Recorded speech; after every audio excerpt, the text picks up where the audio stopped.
Alright, so this is welcome to Military Guna TV. Manchester United 0, Crystal Palace 0. Manchester United 0, Crystal Palace 0. This has been another snooze fest. This is the third snooze fest for Manchester United in a row. Real Sociedad, Chelsea, and now Crystal Palace. They had no shot on target in the entire second half. No shot on target in the entire second half, and at the last minute, they were saved by Dean Henderson. Something is wrong. I'm wondering if they're actually bottling things now. I'm just definitely wondering if they're actually bottling things at this moment. It doesn't look good. The numbers does not look good. They have over 60% possession.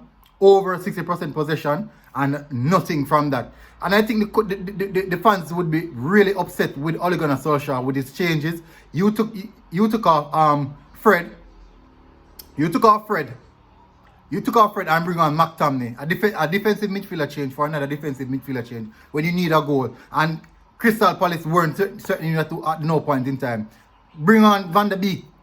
Bring on Van der Beek. Let him come and do something. He's a creative midfielder, a creative number 8. He could have done something.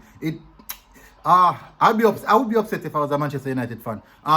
Also removing Cavani for James, the young guy, James. Speedy Gonzalez, come on. You have them pinned down. All you have to do is get some ball inside the 18 area and Cavani's head. Simple. Get some ball in the 18 area and Cavani's head. Cavani has been running since the game started, moving in those spaces and no one to feed him the ball. No one.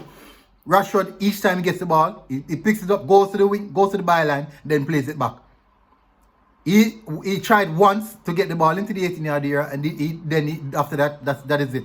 Greenwood, yes, a few shots here and there, but nothing substantial. I doubt Greenwood passed the ball to Cavani at least once. The link-up play between Cavani, Greenwood and Rashford was non-existent. Really and truly, poor performance from Manchester United. Is it, whatever your name is, you really dominated that midfield. You carried the ball like a boss. You really drive a lot of fear in Manchester United team. And as I said before, Dean Henderson was the one who saved them in the end part of the game. A really poor performance, another snooze fest. How many snooze fests now we're going to get from Manchester United? Guess what? Manchester United 0, Crystal Palace 0, and that was it for that game, basically. Manchester United fans, that is it. I was supposed to do a watch along with it on this game. I'm kind of happy that I didn't. I was really tired and after my watch along, my Saliba watch, but I'm really happy that I didn't actually watch that. It was really poor, really, really poor. This has been Military Guna TV. Guess what? I am out.